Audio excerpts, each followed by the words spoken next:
കൊല്ലം കൊട്ടാരക്കരയിൽ തട്ടിപ്പുകാർ വനിതാ ഡോക്ടറെ വെർച്വൽ അറസ്റ്റിലൂടെ ഭീഷണിപ്പെടുത്തിയത് 48 മണിക്കൂറോളം. പുറംലോകവുമായി ബന്ധപ്പെടാനോ മറ്റാരോടും സംസാരിക്കാനോ അനുവദിച്ചില്ല.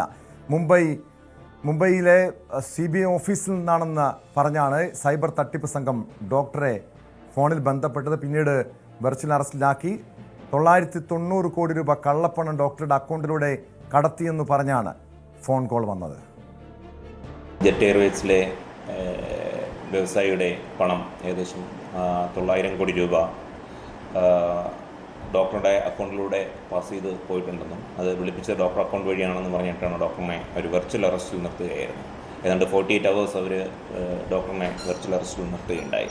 ഇത് ഓൺലൈൻ വഴി വാട്സപ്പ് കോൾ വഴി വിളിക്കുകയായിരുന്നു. തുടർന്ന് വീഡിയോ കോൾ വഴി അവരെ വെർച്വൽ അറസ്റ്റ് ചെയ്തതായിട്ട് നിർദ്ദേശിക്കുകയും അതുവഴി വ്യാജ എഗ്രിമെൻ്റ് അയച്ചു കൊടുക്കുകയും ചെയ്യുകയാണ് ഉണ്ടായത്. അത് CBI കൊളാബ യൂണിറ്റിൽ നിന്ന് വിളിക്കുന്നു എന്നാണ് അറിയിച്ചത്. ഇതെല്ലാം തന്നെ തട്ടിപ്പ് സംഘത്തിൻ്റെ ഒരു ഇതായിരുന്നു. അതോടുകൂടി ഡോക്ടർ പേടിച്ച് പിന്നെ ആരുടെടുത്തും മിണ്ടുകയോ ജോലിക്ക് പോവുകയോ ചെയ്യാതിരുന്നു. തുടർന്ന് പോലീസിൽ വിവരം അറിയിക്കുകയാണ്. അടുത്ത ദിവസം പോലീസ് അവിടെ ചെന്ന് ഡോക്ടറെ കൺവിൻസ് ചെയ്ത ശേഷം മാത്രമാണ് ഡോക്ടർ വീട്ടിനകത്തേക്ക് പോലും പോലീസിന് പ്രവേശിക്കാൻ സാധിച്ചത്. വിശദാംശങ്ങളുമായി വിനീഷ് ചേരുന്നുണ്ട് കൊല്ലത്ത് നിന്ന്. വിനീഷ്, കഴിഞ്ഞ ദിവസം ഈ ഡിജിറ്റൽ അറസ്റ്റുമായി ബന്ധപ്പെട്ട് സുപ്രീം കോടതിക്ക് പറഞ്ഞ കാര്യം ഇതുപോലുള്ള ഓൺലൈൻ തട്ടിപ്പുകളെ ഉരുക്ക് മുഷ്ടി കൊണ്ട് നേരിടണമെന്നാണ്. കാരണം നമ്മുടെ രാജ്യത്ത് ഓരോ ദിവസവും കോടികളുടെ ഡിജിറ്റൽ തട്ടിപ്പുകൾ നടക്കുന്നു. അതിൽ വലിയ രീതിയിൽ സാമ്പത്തികമുള്ള അതല്ലെങ്കിൽ അഭ്യസ്തവിദ്യരായിട്ടുള്ള ആളുകളിൽ നിന്നാണ് പലപ്പോഴും പണം തട്ടിയെടുക്കുന്നത്. ഇത് ഒറ്റപ്പെട്ട സംഭവമല്ല. ആലപ്പുഴയിലെ ഒരു ഡോക്ടറുടെ ഡോക്ടറുടെ കയ്യിൽ നിന്നും സൈബർ തട്ടിപ്പ് സംഘം 7 കോടി രൂപ തട്ടിയെടുത്ത ഈ സമീപകാലത്താണ്. സമാനമായ രീതിയിൽ നിരവധി പ്രമുഖരെ കബളിപ്പിച്ച സംഭവം ഉണ്ടായി. ഈ കൊല്ലം കൊട്ടാരക്കരയിലെ ഈ വനിതാ ഡോക്ടറെ എങ്ങനെയാണ് ഇവർ കബളിപ്പിക്കാൻ ശ്രമിച്ചത്? ഈ ഡോക്ടർക്ക് പണം നഷ്ടമായിരുന്നോ? എങ്ങനെയാണ് ഈ സംഭവം പുറത്തു വന്നത്? ഫിനീഷ്. ടോം, ഇത് കഴിഞ്ഞ ദിവസമാണ് ഈ കേസിനാസ്പദമായ സംഭവം ഉണ്ടാകുന്നത്. കൊട്ടാരക്കരയിലെ ഒരു പ്രധാനപ്പെട്ട ഒരു സ്വകാര്യ ആശുപത്രിയിൽ ജോലി ചെയ്ത ഒരു വനിതാ ഡോക്ടറാണ്. ഇവർ രാവിലെ ഡ്യൂട്ടിക്ക് പോകാനായിട്ട് തയ്യാറെടുത്ത സമയത്തായിരുന്നു ഒരു വീഡിയോ കോൾ വന്നത്. ഈ വീഡിയോ കോൾ ഇപ്രകാരമാണ്: CBI ഓഫീസിൽ നിന്നാണ് വിളിക്കുന്നത്. താങ്കളുടെ അക്കൗണ്ടിൽ കള്ളപ്പണം ട്രാൻസ്ഫർ ചെയ്തിട്ടുണ്ട്. അത് ഒരു സ്വകാര്യ വിമാന കമ്പനിയുടെ മുതലാളിയുടെ പേരിലുള്ള 900 കോടി രൂപ താങ്കളുടെ അക്കൗണ്ട് വഴി ട്രാൻസ്ഫർ ചെയ്തിട്ടുണ്ട്. അപ്പോൾ താങ്കളെ അറസ്റ്റ് ചെയ്യുന്നു എന്ന തരത്തിലുള്ള ഒരു സന്ദേശം, ഒരു വീഡിയോ കോൾ ലഭിക്കുകയായിരുന്നു. അപ്പോൾ തന്നെ വലിയ രീതിയിൽ പേടിച്ചു ഈ വനിതാ ഡോക്ടർ. അവർക്കൊന്നും ചെയ്യാൻ സാധിച്ചില്ല എന്നാണ് പറയുന്നത്. തുടർന്ന് ഇതുമായി ബന്ധപ്പെട്ട ചില രേഖകളെല്ലാം തന്നെ ഇവർ അയച്ചു കൊടുക്കുകയും ചെയ്തു. എന്നിട്ട് ഇവരുടെ ഫോൺ ഫ്രീസ് ചെയ്തു. മറ്റാരുമായി ബന്ധപ്പെടാൻ അനുവദിച്ചില്ല. അങ്ങനെ വീഡിയോ കോളിലൂടെ മാത്രം മണിക്കൂറുകളോളം, ഏകദേശം 48 മണിക്കൂറോളം ഇവരെ മാനസികമായിട്ട് എത്രത്തോളം വിഷമിപ്പിച്ചു, അങ്ങനെ ഇരുത്തുകയും ചെയ്തു. അപ്പോൾ ടോം, ഇതിനകത്ത് മറ്റൊരു കാര്യം, ഡ്യൂട്ടിക്ക് പോകേണ്ട ഡോക്ടറാണ്. 2 ദിവസമായിട്ടും ഡ്യൂട്ടിയിലെത്തുന്നില്ല. അതുപോലെ തന്നെ ഇവരുടെ ഫോൺ വിളിച്ചിട്ട് കിട്ടുന്നില്ല. അങ്ങനെയൊക്കെ ആയപ്പോഴാണ് ബന്ധുക്കൾ ഇതുമായി ബന്ധപ്പെട്ട് ചില അന്വേഷണങ്ങൾ നടത്തിയത്.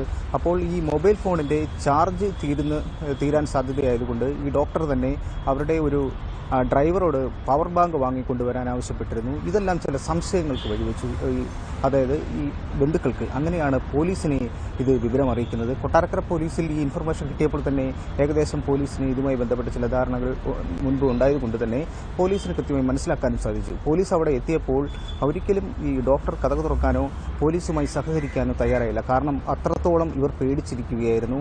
അവരുടെ ആ ഒരു ഈ പറയുന്ന അവരുടെ ഒരു ട്രാപ്പിൽ അകപ്പെട്ടൊരു സാഹചര്യമായിരുന്നു ഉണ്ടായത്. അങ്ങനെ വളരെ ബുദ്ധിമുട്ടി ഒരുപാട് കാര്യങ്ങൾ സംസാരിച്ചാണ് ഡോക്ടറെ ഇത് ഒരു തട്ടിപ്പ് സംഘമാണ്, ഡോക്ടർ ഭയപ്പെടേണ്ട എന്ന തരത്തിൽ ചില മെസ്സേജുകളും കൗൺസിലിംഗൊക്കെ നടത്തിയതിനു ശേഷമാണ് അതിൽ നിന്നും ഡോക്ടറെ രക്ഷപ്പെടുത്തിയിട്ടും. ഇത് വളരെ ഗൗരവമുള്ള ഒരു വിഷയമാണ്. ഇത്തരത്തിലുള്ള സംഭവങ്ങൾ ജില്ലയിൽ ആവർത്തിച്ചു വരുന്നുണ്ട്. ടോം ഇപ്പോൾ സൂചിപ്പിച്ചതുപോലെ തന്നെ ഈ സമൂഹത്തിൽ ഉന്നത രീതിയിൽ ജോലി ചെയ്തു വരുന്നവരെയാണ് ഇവർ ഏറ്റവും കൂടുതൽ ലക്ഷ്യമിടുന്നത്. ശരിക്കും അവരാണ് ഏറ്റവും കൂടുതൽ ഈ തട്ടിപ്പിന് ഇരയാകുകയും ചെയ്യുന്നത്. പക്ഷേ പോലീസ് ആ സമയത്ത് കൃത്യമായി ഇടപെട്ടത് കൊണ്ടാണ് ഈ ഡോക്ടറുടെ പണം നഷ്ടപ്പെടാതെ പോയത്. കാരണം ഈ ബാങ്ക് രേഖകളെല്ലാം തന്നെ ഈ തട്ടിപ്പ് സംഘങ്ങൾ കൈക്കലാക്കിയ സാഹചര്യം ഉണ്ടായിരുന്നു. ബാങ്ക് പൈസ ട്രാൻസ്ഫർ ചെയ്യുന്ന ഒരു സാഹചര്യം വരെ എത്തിയപ്പോഴാണ് പോലീസ് കൃത്യമായി അവിടെ ഇടപെട്ടതും ഡോക്ടറെ അവിടെ നിന്നും രക്ഷപ്പെടുത്താൻ സാധിച്ചതും. ടോം.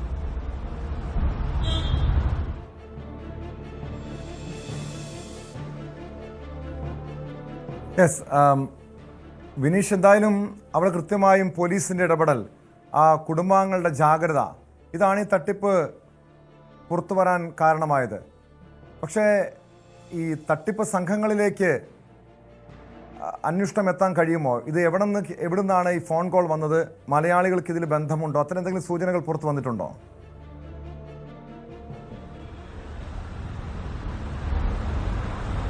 ടോം, നമുക്ക് ലഭിക്കുന്ന ചില സൂചനകൾ, പോലീസിന് ലഭ്യമായിരിക്കുന്നത് ഇതിൽ ചില മലയാളികളും ഉൾപ്പെട്ടിട്ടുണ്ട് എന്നുള്ളതാണ്. ഈ തട്ടിപ്പിന് നമുക്കറിയാം, ചില കേസുകൾ പരിശോധിച്ചാൽ തന്നെ അറിയാം, ഇതിലെല്ലാം തന്നെ മറ്റ് രാജ്യങ്ങളിൽ നിന്നും ഇതിൻ്റെ പിന്നിൽ ചില മലയാളികളാണ് ഉള്ളതെന്ന് നമുക്ക് വ്യക്തമാണ്. പക്ഷേ ഇതിലും അത്തരം മലയാളികളുടെ ഒരു സാന്നിധ്യമുണ്ടോ എന്നതുകൂടി പോലീസ് പരിശോധിക്കുന്നുണ്ട്. കൊട്ടാരക്കര സൈബർ വിങ് ഇതുമായി ബന്ധപ്പെട്ടുള്ള അന്വേഷണം ആരംഭിച്ചിട്ടുണ്ട്. നമുക്കിതിൻ്റെ കൂടുതൽ വിവരങ്ങൾ ജില്ലാ പോലീസ് മേധാവിയിൽ നിന്ന് തന്നെ നമുക്ക് അല്പസമയം ഉടൻ തന്നെ നമുക്ക് അറിയാൻ സാധിക്കും. കാരണം ജില്ലാ പോലീസ് മേധാവിക്ക് കിട്ടിയ ഒരു രഹസ്യ വിവരം എന്ന് തന്നെ പറയാം. ഇത്ര അന്വേഷണങ്ങൾ നടക്കുന്നുണ്ട്. അതുപോലെ തന്നെ ഇതും ഈ ഒരു ബന്ധുക്കളിൽ നിന്നും കിട്ടിയ വിവരവും ജില്ലാ പോലീസ് മേധാവിക്കാണ് ആദ്യം ലഭിക്കുന്നത്. മേധാവിയുടെ ഒരു നിർദ്ദേശപ്രകാരമാണ് കൊട്ടാരക്കര പോലീസ് അവിടെ എത്തുന്നതും. എന്തായാലും ഇതുമായി ബന്ധപ്പെട്ടുള്ള അന്വേഷണം നടക്കുന്നുണ്ട്. ഉടൻ തന്നെ ഇവരിലേക്ക് എത്താൻ സാധിക്കുമെന്നാണ് അറിയുന്നത്. നമുക്കറിയാം, ഈ ജില്ലയുടെ കിഴക്കൻ മേഖലയിലുള്ള ചില പോലീസുകാരുടെ പ്രൊഫൈൽ വെച്ച് തന്നെ ചില തട്ടിപ്പുകളും സൈബർ രംഗങ്ങളിൽ സജീവമാണ്. ഇതിനെതിരെയെല്ലാം അന്വേഷണം നടക്കുന്നുണ്ട്. പക്ഷേ ഇത് അതിലും വലിയ ഒരു റാക്കറ്റ് തന്നെയാണ് ഇതിൻ്റെ പിന്നിൽ. ടോം സൂചിപ്പിച്ച മറ്റ് സംസ്ഥാനത്തുണ്ടായ മറ്റ് കേസുകളെല്ലാം ഉണ്ട്. ഡോക്ടറുടെ പണം നഷ്ടപ്പെട്ട ഇതാണ് ഒരു വിധത്തിൽ അതിശയിപ്പിക്കുന്ന കാര്യം വിനീഷ്. കാരണം നമുക്കറിയാം, കേന്ദ്ര ആഭ്യന്തര മന്ത്രാലയം ടെലിഫോണിലൂടെയൊക്കെ തുടർച്ചയായി ബോധവൽക്കരണം നൽകിയതാണ്. ഈ രീതിയിലുള്ള സൈബർ തട്ടിപ്പുകൾ നടക്കുന്നുണ്ട്. CBI നിന്നും ED നിന്നും എന്തിനു പറയുന്നു, ജഡ്ജിയാണെന്ന് പറഞ്ഞ് പോലും തട്ടിപ്പ് സംഘങ്ങൾ വിളിക്കുന്നുണ്ട്. അതുകൊണ്ട് തന്നെ ജാഗ്രത പാലിക്കണമെന്ന് പൊതുജനങ്ങൾക്ക് കൃത്യമായ നിർദ്ദേശങ്ങൾ നൽകിയിട്ടും ഇതൊന്നും അറിയാത്ത ഒരു വിഭാഗം ആളുകൾ നമ്മുടെ നാട്ടിലുണ്ട് എന്നതാണ് ഈ ഡോക്ടർ ഈ തട്ടിപ്പിനിരയായ സംഭവത്തിൽ നിന്ന് മനസ്സിലാക്കേണ്ടതല്ലേ? തീർച്ചയായും ടോം, ഇവർ നൽകുന്ന ചില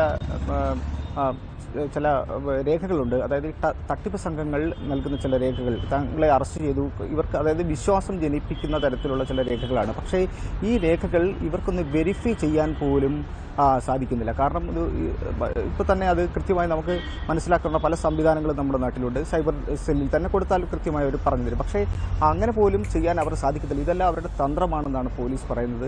ഇത്തരം തന്ത്രങ്ങളിൽ നമ്മൾ പെടാതിരിക്കുക എന്നുള്ളതാണ്. അതുപോലെ തന്നെ നമ്മൾ ഒരു കുറ്റകൃത്യത്തിൽ ഏർപ്പെട്ട് കഴിഞ്ഞാൽ പോലീസിൽ നിന്നുള്ള നടപടി ഒരിക്കലും ഈ വീഡിയോ കോൾ വഴിയല്ല എന്നത് എല്ലാവരും ഓർത്തിരിക്കേണ്ട ഒരു കാര്യം തന്നെയാണ്. നമുക്കറിയാം, ഈ പോലീസ് ഏജൻസി മുഖേന സമൻസ് അയക്കുക, അല്ലെങ്കിൽ മെയിൽ വരിക, അങ്ങനെയൊക്കെയാണ് ഇതിൻ്റെ നടപടിക്രമങ്ങൾ വരിക. ഈ വീഡിയോ കോളിലൂടെ ഇങ്ങനെ അറസ്റ്റ് ചെയ്യുന്നു എന്ന് പറഞ്ഞ് വരുന്നത് തന്നെ ശുദ്ധ തട്ടിപ്പാണ്. ഒരിക്കലും ഇതിൽ നമ്മൾ പെടരുത് എന്നുള്ള വലിയൊരു ജാഗ്രതാ നിർദ്ദേശം പോലീസ് മുന്നോട്ട് വെക്കുന്നുണ്ട് കേട്ടോ.